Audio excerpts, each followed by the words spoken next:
செய்திகள் தொடர்கின்றன. கும்மிடிப்பூண்டி அருகே ஊர் பிரச்சினையால் 9 ஆண்டுகளாக மூடிக்கிடந்த கோவிலை திறக்க தேமுதிக சட்டமன்ற உறுப்பினர் CS சேகர் எடுத்த முயற்சியை அடுத்து அந்த கோவிலை திறந்து பூஜை நடத்த மாவட்ட ஆட்சியர் உத்தரவிட்டுள்ளார். திருவள்ளூர் மாவட்டம் கும்மிடிப்பூண்டி அருகே உள்ள வழுதியம்பேடு கிராமத்தில் அமைந்துள்ளது எட்டியம்மன் கோவில்.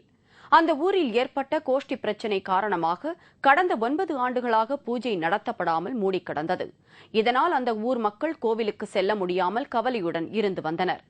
இந்த நிலையில் இந்த பிரச்சினை குறித்து அறிந்த தொகுதி தேமுதிக சட்டமன்ற உறுப்பினர் CS சேகர் 9 ஆண்டுகளாக மூடிக்கிடக்கும் கோவிலை திறக்க தீவிர முயற்சி மேற்கொண்டதை தொடர்ந்து எட்டியம்மன் கோவிலை திறக்க மாவட்ட ஆட்சியர் உத்தரவிட்டார்.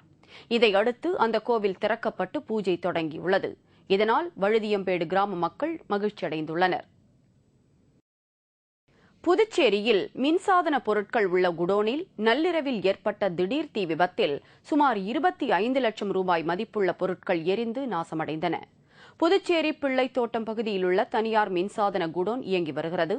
இந்த குடோனில் நேற்று நள்ளிரவில் திடீரென்று தீப்பிடித்தது. மளமளவென கொழுந்துவிட்டு எரிந்த தீ அருகிலிருந்த 3 கடைகளுக்கும் பரவியது. இதனை அறிந்த தீயணைப்புத் துறையினர் விரைந்து வந்து சுமார் 4 மணி நேரம் போராடி தீயை அணைத்து கட்டுக்குள் கொண்டு வந்தனர். தீ பற்றியதற்கான காரணம் தெரியவில்லை என்றாலும் தீபாவளி பண்டிகை விற்பனைக்காக குடோனில் வைக்கப்பட்டிருந்த AC, ஃபிரிட்ஜ், வாஷிங் மிஷின் உள்ளிட்ட விலை உயர்ந்த மின்சாதன பொருட்கள் தீயில் கருகி நாசமானது. தீயில் எரிந்து கருகிய பொருட்களின் மதிப்பு சுமார் 25 லட்சம் ரூபாய்க்கும் மேல் இருக்கும் என்று கணக்கிடப்பட்டுள்ளது. இதனிடையே சென்னை கிழக்கு தாம்பரம் அன்னை சத்யா தெருவில் செல்லக்கூடிய மின்கம்பியில் உராய்வு ஏற்பட்டு தீப்பொறி விழுந்ததில் அங்கிருந்த 2 வீடுகள் எரிந்து சாம்பலானது. இதில் வீட்டில் இருந்த சுமார் 2.5 லட்சம் ரூபாய் மதிப்புள்ள பொருட்கள் எரிந்து சாம்பலானது.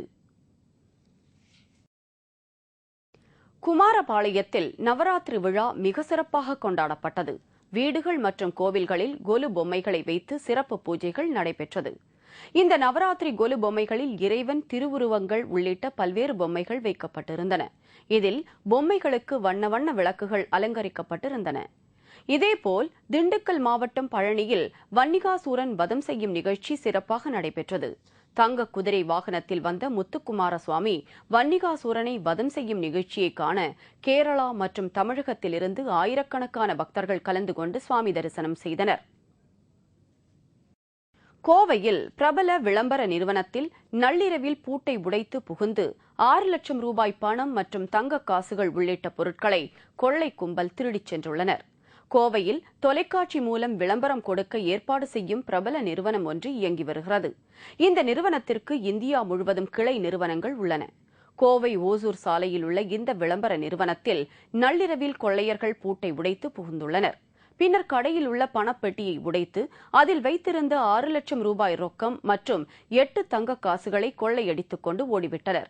இந்த கொள்ளை சம்பவம் குறித்து அந்த நிறுவன கிளை மேலாளர் மீனாட்சி காவல்துறையினரிடம் புகார் செய்தார். என் பேர் மீனாட்சி, பிரான்ச் மேனேஜராக இருக்கிறேன். 6 மந்த் அங்கே ஒர்க் பண்ணிட்டு இருக்கிறேன். நேற்று நைட்டு லாஸ்ட்டாக என்னோட ஸ்டாஃப் இம்ரான் அவங்க வந்து ஆஃபீஸை க்ளோஸ் பண்ணிட்டு போயிருக்கிறாங்க. அவங்க க்ளோஸ் பண்ணல 7:30 இருக்கும். மார்னிங் பார்த்தீங்கன்னா வினுன்னு ஒருத்தவங்க தான் வந்து ஓப்பன் பண்ணுவாங்க. அவங்க ஓப்பன் பண்ணையில் ஒரு பூட்டு காணாமல் போயிருக்குது, ஒரு பூட்டு ப்ரோக்காக இருந்துச்சு. அதனால் அவங்க உடனே எனக்கு இன்ஃபார்ம் பண்ணாங்க. ஒரு 8:50க்கு வந்து பார்க்கல தான் தெரிஞ்சிச்சு இந்த மாதிரி தெஃப்ட் போயிருக்குதுங்கிறது. போலீசார் தீவிர விசாரணை நடத்தி வருகின்றனர். இதேபோல நீலகிரி மாவட்டம் குன்னூரை அடுத்த கோத்தகிரியில் காவல்துறையினர் வாகன சோதனை நடத்தினர். அப்போது தப்பி ஓடிய 6 பேரை விரட்டி பிடித்து விசாரணை நடத்தியதில் அவர்கள் குன்னூர், ஊட்டி சுற்றுவட்டார பகுதிகளில் வழிப்பறி மற்றும் வீடுகளில் கொள்ளையடித்து வந்தது கண்டுபிடிக்கப்பட்டது. இதையடுத்து அந்த 6 பேரையும் காவல்துறையினர் கைது செய்தனர். அவர்களிடமிருந்த 76 சவரன் நகை, 3 வாகனங்கள் ஆகியவை உட்பட 26 லட்சம் மதிப்புள்ள திருட்டுப் பொருட்களை போலீசார் மீட்டனர். பின்னர் கொள்ளையர்கள் 6 பேரும் நீதிமன்றத்தில் ஆஜர்படுத்தப்பட்டு சிறையில் அடைக்கப்பட்டனர். ஆம்பூர் அருகே நிகழ்ந்த சாலை விபத்தில் 2 பரிதாபமாக உயிரிழந்தனர். வேலூர் மாவட்டம் ஆம்பூரை அடுத்த குமாரமங்கலம் அருகே சுந்தரேசன், வசந்தி தம்பதியினர் இருசக்கர வாகனத்தில் வந்து கொண்டிருந்த போது எதிர்பாராத விதமாக எதிரே வந்த வேன் மீது மோதியது. இதில் சுந்தரேசனுக்கு தலையில் பலத்த அடிபட்டு மனைவியின் கண்முன்னே பரிதாபமாக பலியானார். பின்னர் பலத்த காயமடைந்த வசந்தி மருத்துவமனைக்கு கொண்டு செல்லும் வழியில் பரிதாபமாக உயிரிழந்தார். இந்த விபத்து குறித்து காவல்துறையினர் தீவிர விசாரணை மேற்கொண்டு வருகின்றனர்.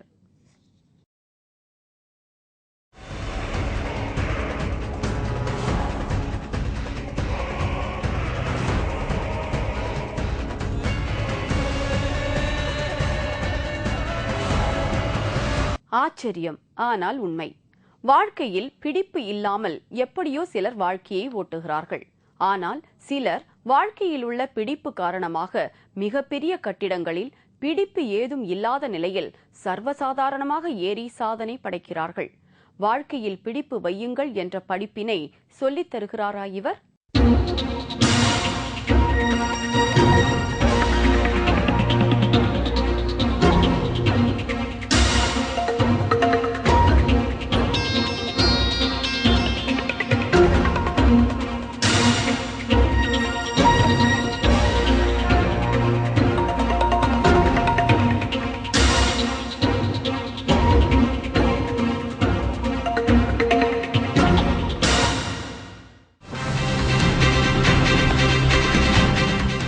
விவாகரத்தை தடுக்க 2 வருட திருமண ஒப்பந்தம். மெக்சிகோவில் புதிய சட்டம் அமல். விவரம் விளம்பர இடைவேளைக்கு பிறகு.